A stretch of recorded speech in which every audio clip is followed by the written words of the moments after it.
지난주 트럼프 미국 대통령은 다보스 포럼에 연사로 출연하여 재집권 후 처음으로 국제 무대에 화려하게 데뷔했습니다. 이날 행사는 트럼프가 글로벌을 향해 자신의 비전을 선포하는 자리라서 전 세계에 비상한 관심을 받았는데요. 화상으로 진행된 연설에서 4년 만에 다시 돌아온 트럼프 대통령은 취임식 때보다도 어쩌면 더 의미심장하고 강력한 발언들을 쏟아냈습니다.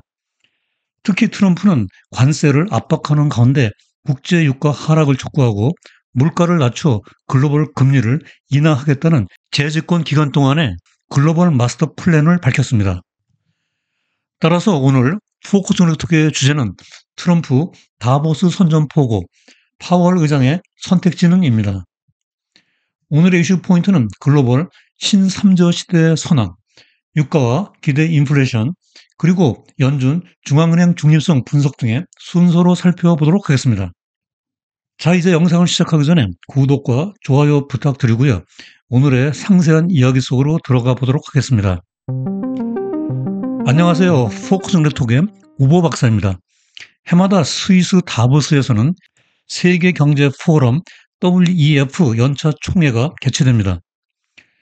올해는 약 130개국에서 정치 지도자, CEO, 학자 등 약 3천여 명이 참가했는데요. 220개 세션이 열려 영향력이 있는 글로벌 리더들과 열띤 토론을 벌였습니다. 트럼프 대통령은 1기 때 2번이나 이 행사에 참석했었는데요. 올해는 취임식 관계로 화상 연설로 글로벌 리더들 앞에 섰습니다. 이 자리에서 트럼프는 미국에서 제품을 만들지 않으면 관세 폭탄을 때리겠다고 우협하면서 여러 가지 민감한 글로벌 이슈와 관련된 정책들을 쏟아냈습니다. 특히 저유가, 저물가, 저금리 등의 트라이앵글 정책에 기반한 글로벌 신삼조 시대에 대한 구상을 밝히면서 중앙은행을 향해 금리를 내리라고 선전포고를 했습니다. 위에서 트럼프가 구체적으로 원하는 것은 우선 오페크 산유국들을 움직여서 원유의 수급을 조절하고 여기에다 미국의 세일 가스 등 풍부한 에너지를 활용하여 국제 유가를 대폭 낮추자는 것입니다. 이를 통해 우크라이나 전쟁을 조기에 종식시킨과 동시에 미국의 인플레이션을 낮추는 저물가 효과를 극대화한 다음 궁극적으로는 미국 연준이 먼저 정책 금리를 인하하고 전 세계 중앙은행이 이에 따라 금리를 내리게 하는 상황을 만들어서 글로벌 저금리 시대로 복귀하는 것을 목표로 합니다. 이를 위해 먼저 트럼프는 취임식 날 행정명령으로 국가 에너지 비상사태를 선포했습니다. 인플레이션 위기의 원인은 정부의 과다 지출과 에너지 가격 폭등 때문이라고 전제하면서 미국은 다른 제조업 국가가 가지지 못한 저력을 가지고 있다고 강조했습니다. 미국 제조업의 힘은 바로 세계 최대 규모의 석유와 가스의 매장량에서 나온다는 것이죠. 이에 따라 인플레이션을 잡기 위해 전략 비축유를 방출하고 석유와 가스 시출을 계속하여 미국의 에너지를 전 세계 각국에 수출할 것이라고 힘주어 말했습니다. 사실 트럼프가 주장하듯이 유가와 인플레이션은 강한 상관관계를 가지고 있죠. 여기 차트에서 청색선은 소비자 물가 지수 CPI를 표시하고 있고요. 빨간색 선은 서부 텍사스 WTI 유가를 나타내고 있는데요. 유가가 인플레이션에 6개월 선행하여 움직이고 있는 팩트를 확인할 수 있습니다. 따라서 트럼프 대통령이 원하는 대로 유가가 낮아지면 물가도 당연히 하락하게 됩니다. 다만 기술적으로는 헤드라인 CPI는 하락하지만 에너지와 식품을 제외한 근원 CPI에는 큰 영향이 없을 수 있습니다. 그러나 유가 하락은 전반적으로 경제적 비용을 낮추어 다른 제품 가격이나 서비스 가격을 하락시키는 후방 효과가 있습니다. 그러면 트럼프가 원하는 유가 시나리오는 무엇일까요? 여기 JP모건의 나타샤 카네바 글로벌 원자재 수석 전략가의 분석으로 살펴보도록 하겠습니다. 블룸버그와의 마감 후 인터뷰에서 브렌트유의 현재 유가는 트럼프 취임과 다보스 포럼 연설 후 크게 하락하여 배럴당 78달러이고요. 공정 가격은 75달러라고 밝혔습니다. 미국산 원유 기준 가격은 60달러 이상이 되어야 유지되는데 규제 완화로 더 낮출 수 있다는 주장입니다. 결국 트럼프 행정부가 원하는 유가는 약 $50 수준으로 이를 맞추려면 앞으로 3분의 1 이상 하락해야 합니다. 하지만 트럼프 행정부가 유가 하락으로 인플레이션을 내리는 데 성공한다 하더라도 기대 인플레이션을 낮추어야 합니다. 인플레이션 파이터라고 불리는 폴 볼커 전 연준 의장은 두 가지와 싸워야 한다고 강조했죠. 즉 하나는 실제 인플레이션 그 자체이고 다른 하나는 기대 인플레이션입니다. 실제 인플레이션이 피부병이라면 기대 인플레이션은 심장병에 비유할 수 있습니다. 따라서 기대 인플레이션을 안정시키지 못하면 실제 인플레이션을 하락시킬 수 없습니다. 역사적으로 1차 대전 후 독일의 하이퍼 인플레이션이나 또는 최근 투르키예의 50%에 가까운 인플레이션은 모두 기대 인플레이션을 잡는 데 실패한 경우입니다. 그러나 트럼프가 대선에서 승리가 확정된 지난 11월 이후 기대 인플레이션이 크게 상승하고 있습니다. 여기 최근 월스트리트 저널이 73명의 이코노미스트들을 대상으로 실시한 설문조사에 따르면 2025년 중 CPI에 대한 기대 인플레이션이 대선 전인 10월에는 2.3%였는데요. 하지만 트럼프가 취임한 1월에는 2.7%로 0.4%포인트 높아졌습니다. 설상가상으로 장기 인플레이션에 대한 기대는 더 높아지고 있습니다. 미시간 대학이 매월 실시하는 소비자 심리 조사에 따르면 5년 이상 10년 기대 인플레이션이 3.3%에 달합니다. 이는 2008년 글로벌 금융위기 이래 최고 수준에 육박하고 있습니다. 그럼에도 불구하고 FOMC 위원들은 인플레이션의 상방 위험을 과소평가하고 있는 것 같습니다.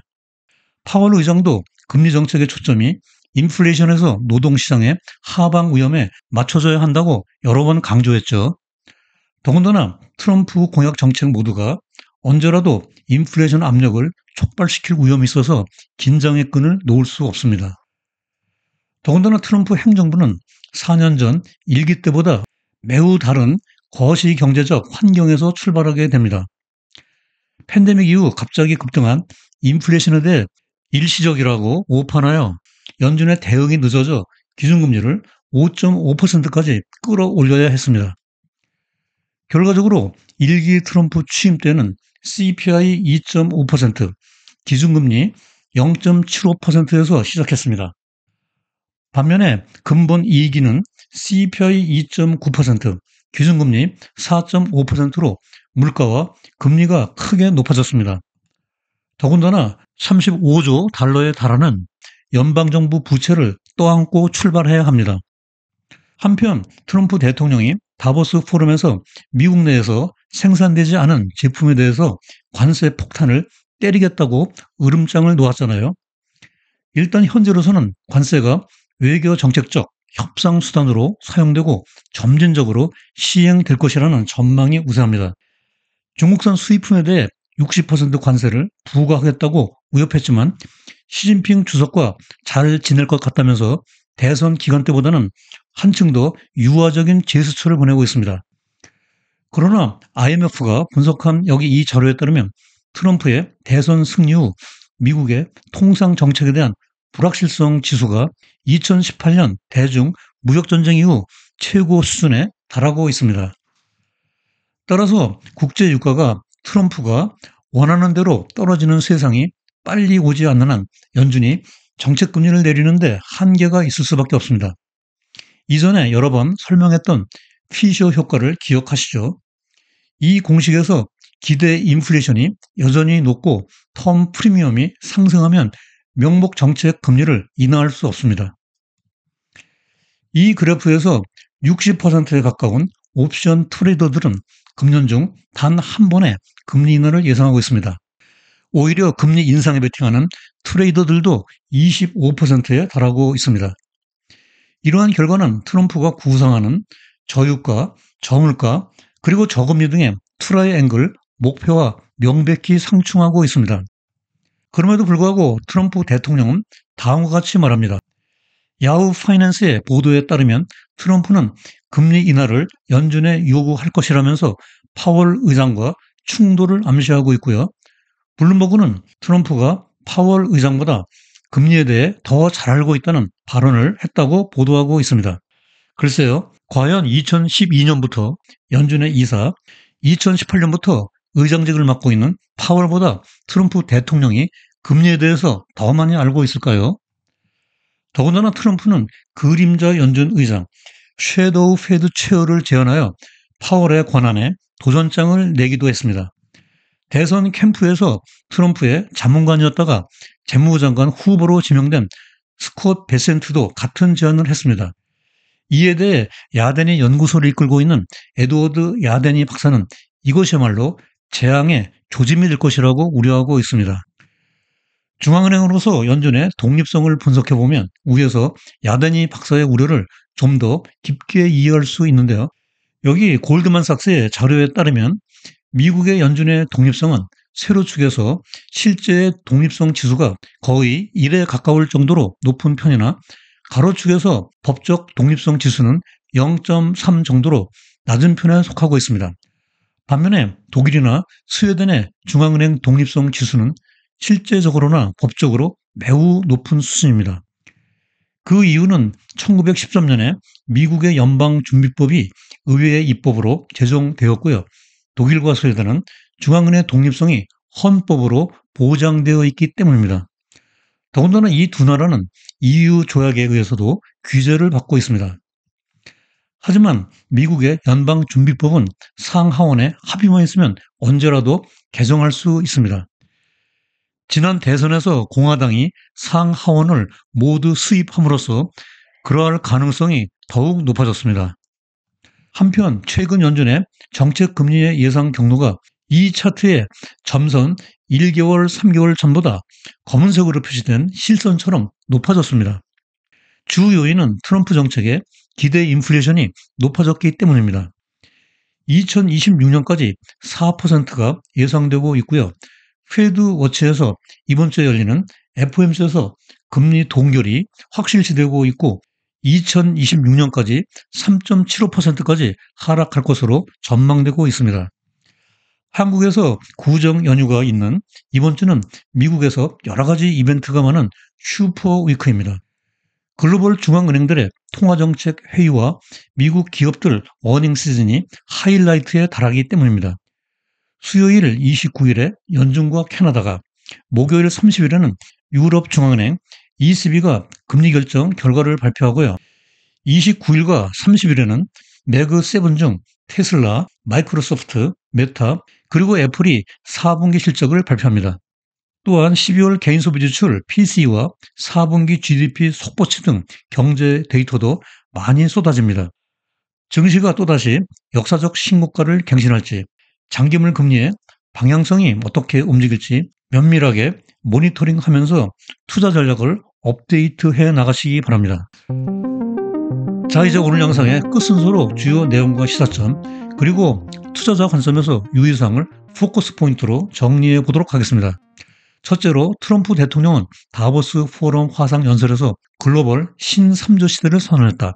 즉 오페크를 움직여서 원유 수급을 조절하고 국가에너지 비상사태 선언으로 미국 내 풍부한 에너지를 활용함으로써 국제 유가를 대폭 낮추어 저물가 효과를 극대화한 다음 연준이 선도적으로 금리를 인하여 글로벌 저금리 시대로 복귀한다. 둘째로 여기서 트럼프 행정부는 국제 유가가 50달러까지 낮아지는 것을 원한다. 그러나 기대 인플레이션이 글로벌 금융위기 이후 최고에 달하고 트럼프노믹스의 공약정책 이행으로 물가 압력이 유발되는 가운데 관세 부과로 인한 통상 정책에 의한 불확실성으로 텀 프리미엄이 상승하여 트럼프 목표와 상충하고 있다. 셋째로 연준의 중앙은행으로서 독립성은 실제로는 강하지만 독일이나 스웨덴처럼 법적으로 충분히 보장받지 못하고 있는 것이 현실이다. 따라서 연준이 트럼프 행정부와 충돌할 가능성은 있으나 2026년 5월까지 임기가 보장된 파월 의장은 인플레이션 목표 2%에 집중하여 금리 정책을 운영해 나갈 것으로 보인다. 하지만 정치적 타협이 안 될 경우 향후 정책적 불확실성과 변동성 확대에 유의하여 투자 전략의 업데이트와 리스크 관리에 만전을 기해 나갈 필요가 있다고 정리할 수 있겠습니다. 본 영상 시청 후 블로그 우보의 경제나무에 들어가면 전체 방송대본 스크립트를 읽어볼 수 있습니다. 영상에서 놓친 구체적인 데이터 확인과 복습용으로 많이 활용해 주시기 바라고요. 영상 업로드 몇 시간 후 댓글에 바로가기 링크를 걸어놓겠습니다. 이번 주 가족과 함께 즐겁고 행복한 설 명절 보내시기 바라고요. 새해 복 많이 받으시기 바랍니다. 올해도 여러분들의 글로벌 경제 지식을 넓히고 성공적인 투자 생활에 힘과 도움이 되는 더욱 유익한 영상으로 또다시 찾아뵙겠습니다. 오늘도 끝까지 시청해 주셔서 대단히 감사합니다.